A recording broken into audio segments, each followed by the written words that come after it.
Well, folks, tonight's speech was less State of the Union and more State of Confusion. I'm Ethan Blake, and our brave speaker just spent 10 minutes saying absolutely nothing. And everything all at once. It's the kind of linguistic gymnastics that would make a pretzel jealous. But don't worry, I'm your host, your interpreter, and your designated sarcasm supplier. We're going to peel back the glittery nonsense one word at a time and find out just how deep this puddle of arrogance really is. Grab a seat. This meltdown deserves a standing ovation. Kamala spent 100 days telling voters, I know it feels like crime and illegal immigration are bad, but fuck your feelings. Look at this chart. Have you seen my "In this house we believe" lawn sign? See, it says right on it, we believe in science. Right, which is why you demanded no one even debate whether COVID could have escaped from the one lab in the one city where they were studying it. How far-fetched. You wear Queers for Palestine t-shirts and masks 2 years after the pandemic ended. And you can't define woman, I mean person who menstruates.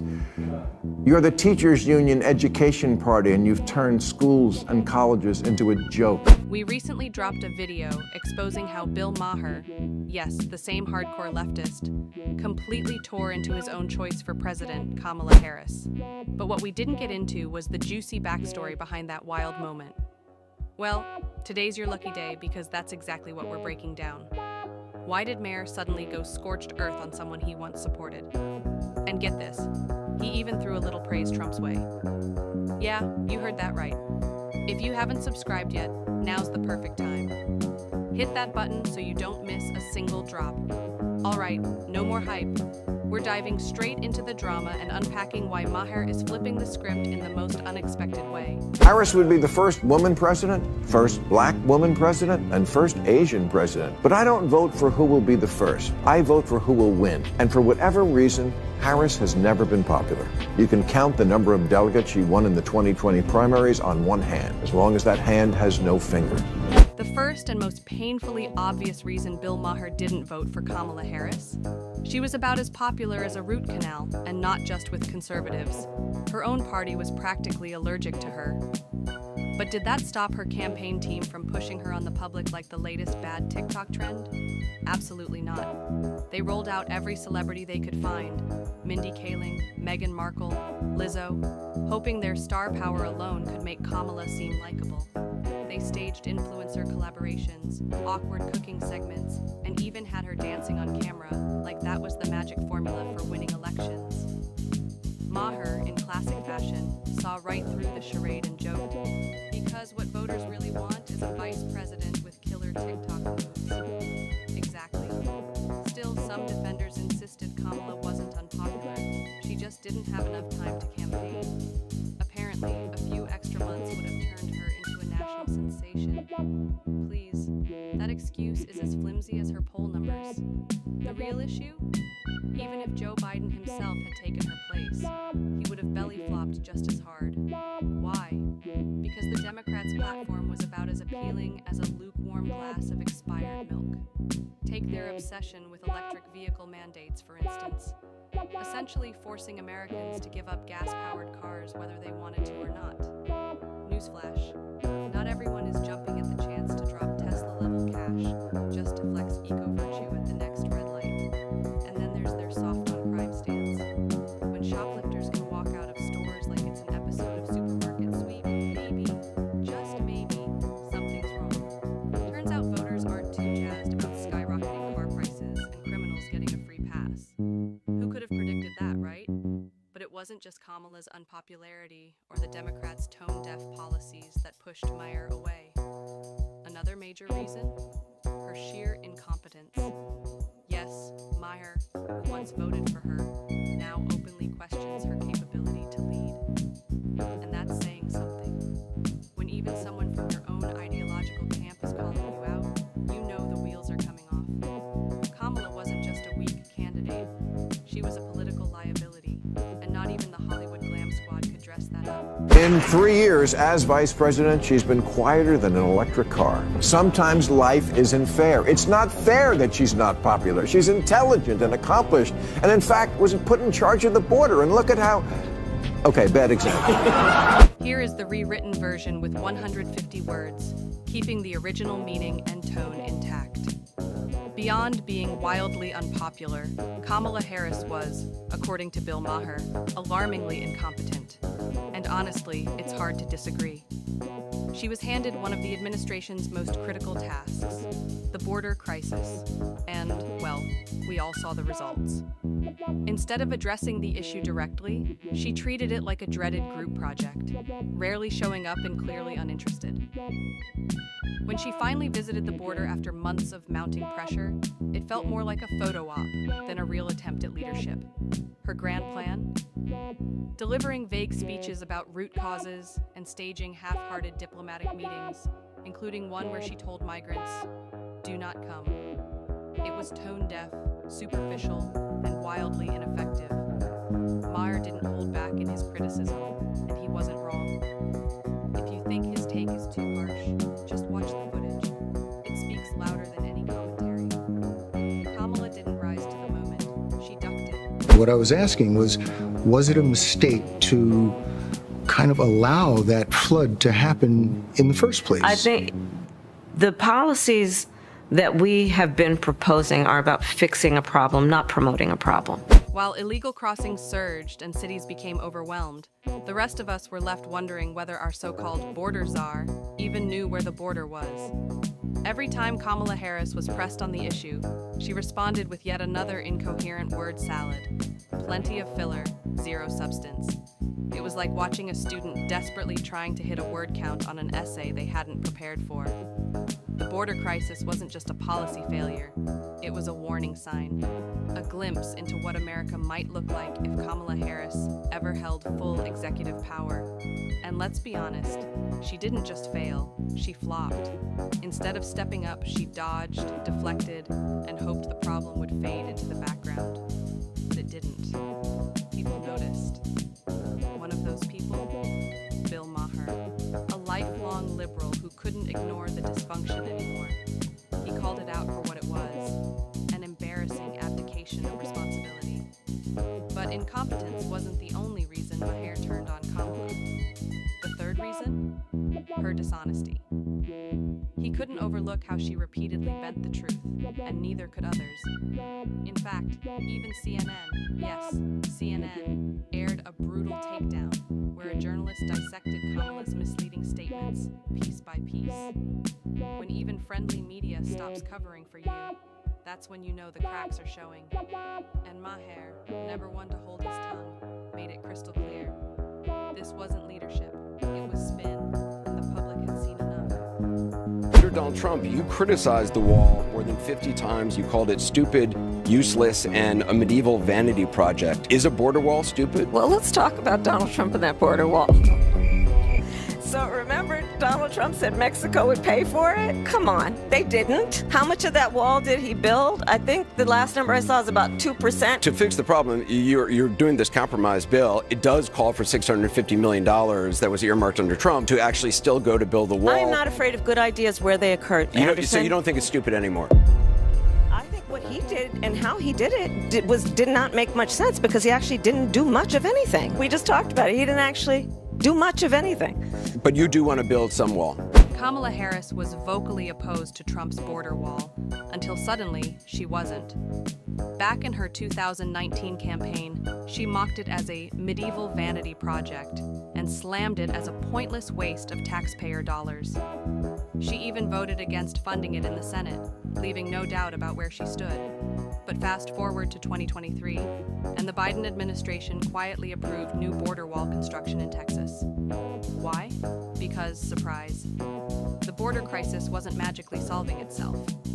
When confronted about this glaring flip-flop, Harris did what she's become known for.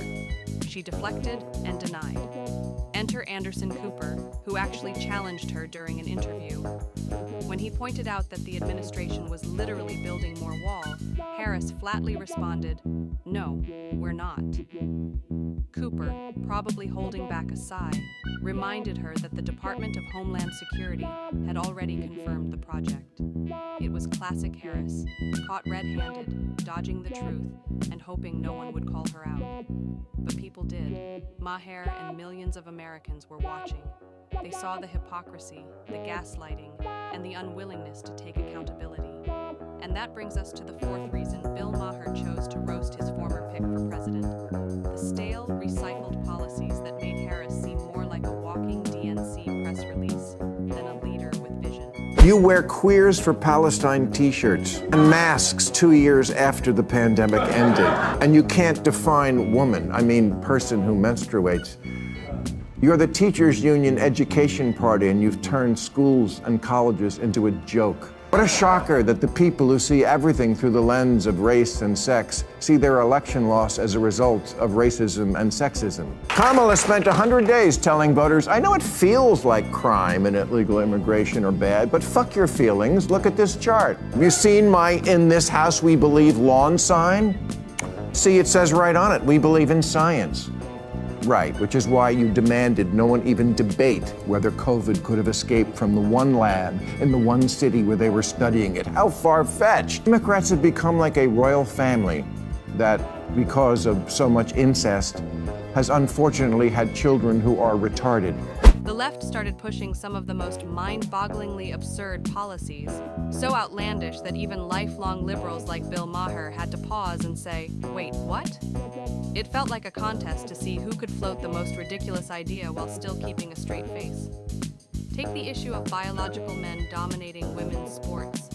Suddenly, decades of hard-fought progress for female athletes were tossed aside, all because feelings were prioritized over fairness. Women who trained their entire lives for a shot at success were being crushed by competitors with undeniable biological advantages. And if you dared to question it, you were branded a bigot. Then came the head-spinning contradiction of LGBTQ activists proudly wearing Queers for Palestine shirts, cheering on a group that, spoiler alert, doesn't return the support. Nothing screams enlightened progressivism quite like backing a movement that would outlaw your very existence. Maher, ever the realist, couldn't ignore the hypocrisy.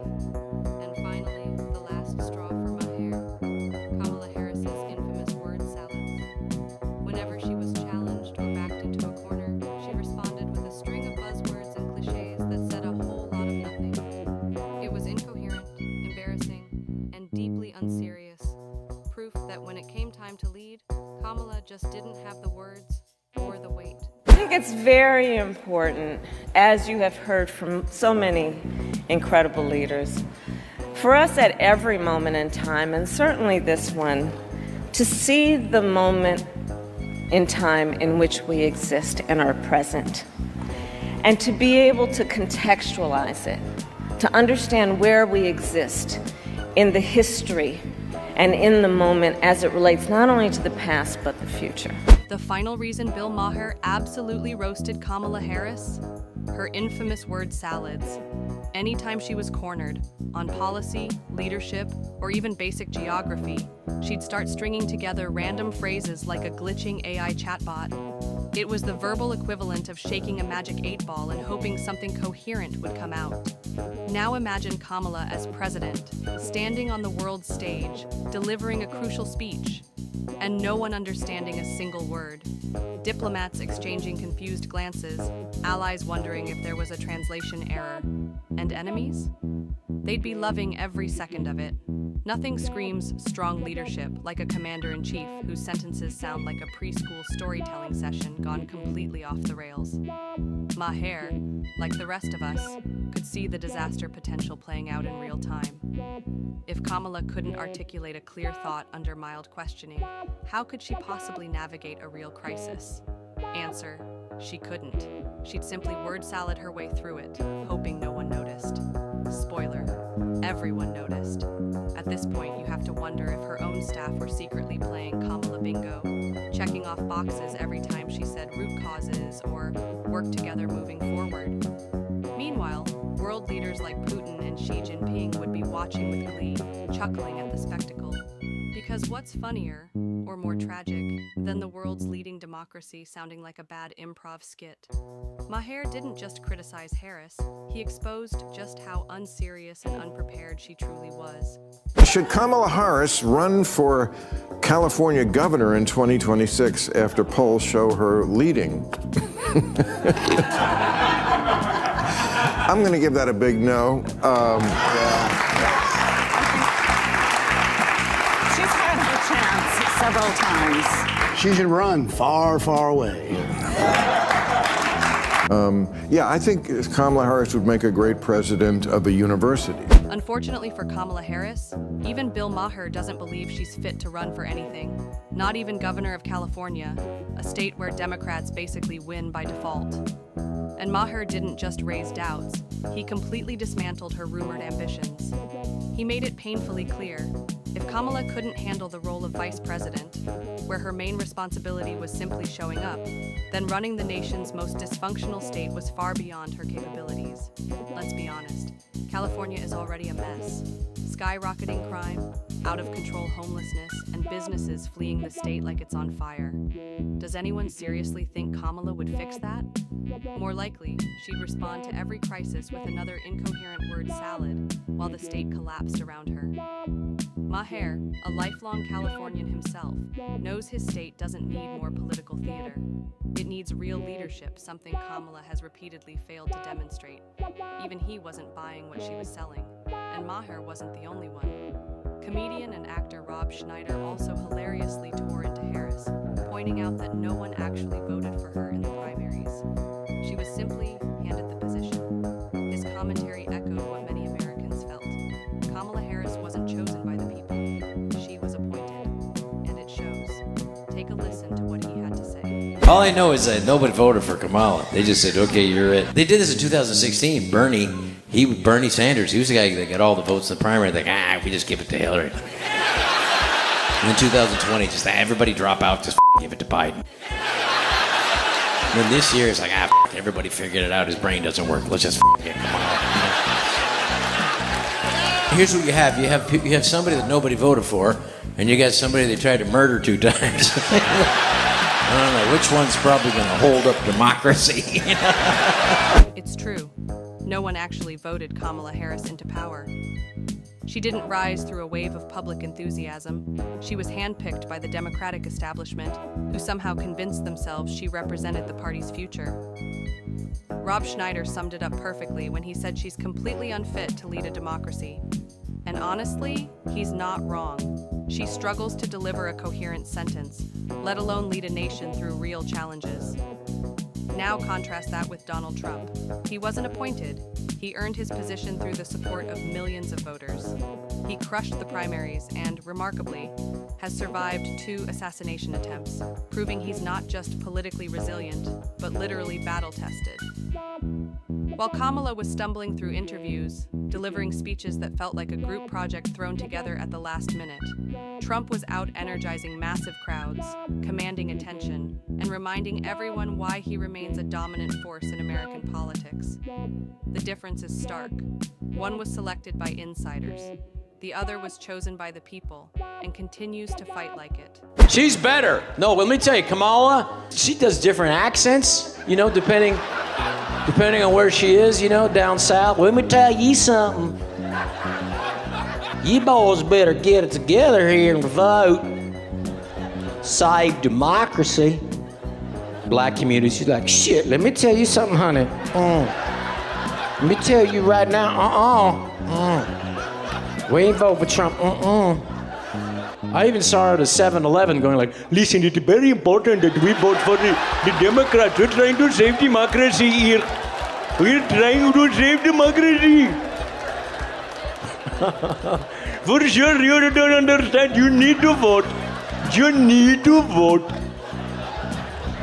Rob Schneider doesn't just believe Kamala Harris is unqualified to lead a democracy. He thinks she's far too fake to be taken seriously as a leader. And honestly, he makes a solid point. One of his sharpest criticisms? Her constantly changing accents, which seemed to morph depending on who she was talking to. During her previous campaign, she suddenly adopted a southern twang in one setting, switched to a forced urban dialect in another, and even tossed in some awkward cultural pandering for good measure. It felt less like genuine connection and more like a bad impressionist desperately trying and failing to win over every crowd. Schneider didn't hold back, mocking her chameleon act and reminding people that authenticity actually matters in leadership. Voters can spot phoniness from a mile away, and Kamala radiated it. With Trump, for better or worse, you always know it's him. There's no guessing game, no switching personas to fit the room. But with Kamala, no one knew which version would show up, and none of them felt real. It's no surprise her approval ratings hit rock bottom. Americans don't want a leader who changes personalities like outfits. If she couldn't even settle on one genuine voice, how could anyone trust her to lead a nation? Democrats still seem confused as to why they lost this election. They want to think it has something to do with misogyny or racism. Well, let me clear it up for those still bewildered Democrats. You lost because you tried to tell the American people that the economy was great when they couldn't afford to buy groceries. You lost because you ran a moron in place of a president you knew was a corpse attached to a car battery. You lost because you lied about January 6th, calling it worse than Pearl Harbor or 9/11. You lost because men can't have babies, women don't have dicks, and free speech isn't a privilege like a driver's license. It's a God-given right guaranteed by our Constitution. Just like Bill Maher, Rob Schneider didn't hold back when it came to calling out the Democrats for their stunning defeat. According to him, they didn't just lose because of bad policies, they lost because of lies. And not harmless little fibs, massive, insulting, reality-defying lies. They lied about Biden's mental state, claiming he was as sharp as ever, even as he struggled to complete sentences on live TV. They lied about biology, pushing the absurd notion that men can have babies and treating woke pseudoscience as if it were gospel. They lied about the economy, gaslighting Americans into thinking everything was going great, while grocery prices soared, rent became unmanageable, and families struggled to get by. Schneider, much like Maher, saw right through the spin. Democrats believed they could talk their way out of failure, but reality had other plans. After years of deception, the American public finally stopped listening, and 2024 proved it. Schneider even joked that Democrats could declare the sky is green, and their media allies would nod enthusiastically like it was breaking news. But voters, they were done with make-believe. They chose reality over delusion. That's why the Democrats got hit with a political wake-up call, one they never saw coming. Trump's going back to where they tried to kill him. That's right. Well, hopefully they'll have better security this time. You know, the Secret Service, they knew about the guy 52 minutes beforehand.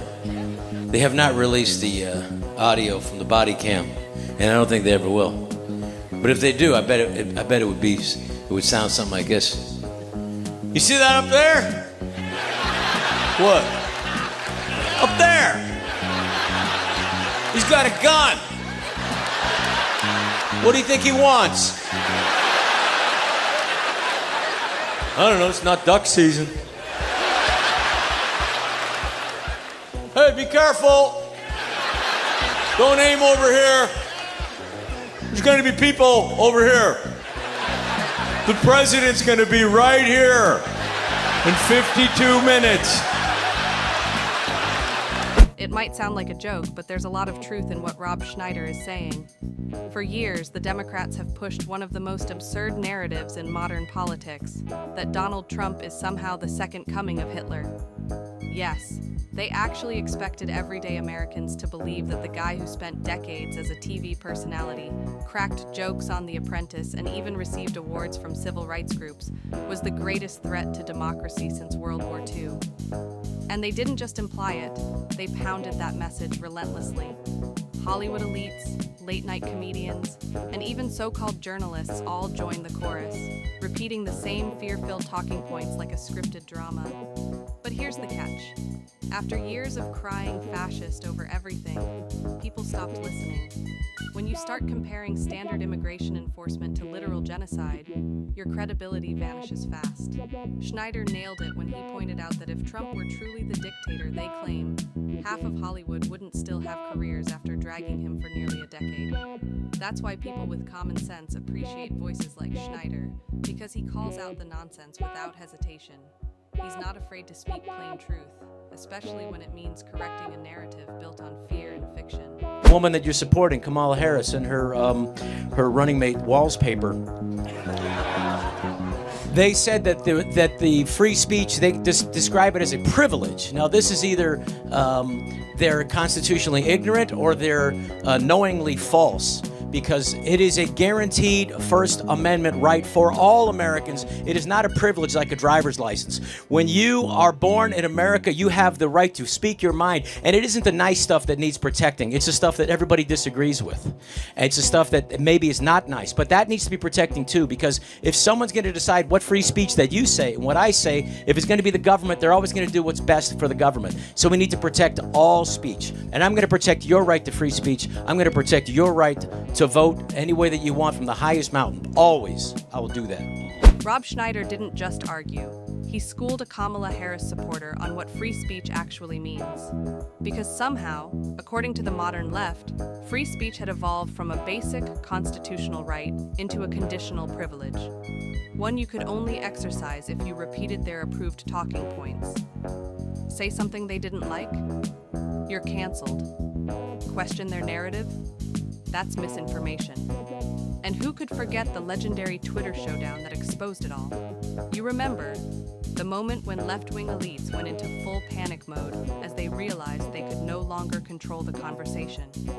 Their censorship machine was collapsing, and then came Elon Musk, buying the entire platform to bring back actual free speech. The meltdown that followed was nothing short of spectacular.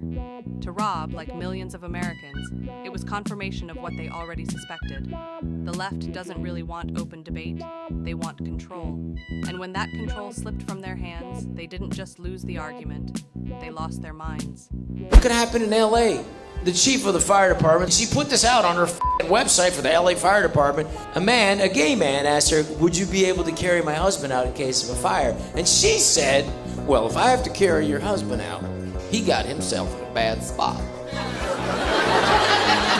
So that's precisely the point why he needs to get rescued. You don't want a fireman coming over going, yeah, fire department's here. All right, hope you're not in a bad spot. You're dead. No. I want a big, bulky 6'8" Austrian or Polish dude to come kick the door down, see me crying in the corner. Come on, we gotta get out. Come on. He picks me up. I'm naked and half hard. You know, he says, I'll jerk you off when we get out there. You're safe now. What's not to love about Rob Schneider and Bill Maher? These two actually say what they mean. No sugarcoating, no carefully crafted spin, just raw, unapologetic truth bombs. In a time when politicians and media elites bend over backward to avoid offending anyone, Rob and Maher slice through the noise like a hot knife through butter. Schneider calls out hypocrisy with razor-sharp clarity, whether it's the left's obsession with censorship or their constant flip-flopping on basic truths. Maher, despite being a lifelong liberal, isn't afraid to go after his own side when they spiral into absurdity. And let's be honest, they've done that a lot lately. Together, they represent something increasingly rare in Hollywood and politics. People who actually think for themselves. In a world drowning in scripted talking points and groupthink, that kind of honesty is both refreshing and necessary. From Kamala's glaring incompetence to the Democrats' endless stream of false narratives, Schneider and Maher haven't held back. They've stood up for free speech, called out political gaslighting, and refused to toe the party line. And in today's climate, that kind of courage is exactly what we need. That brings us to the end of today's video. If you appreciated the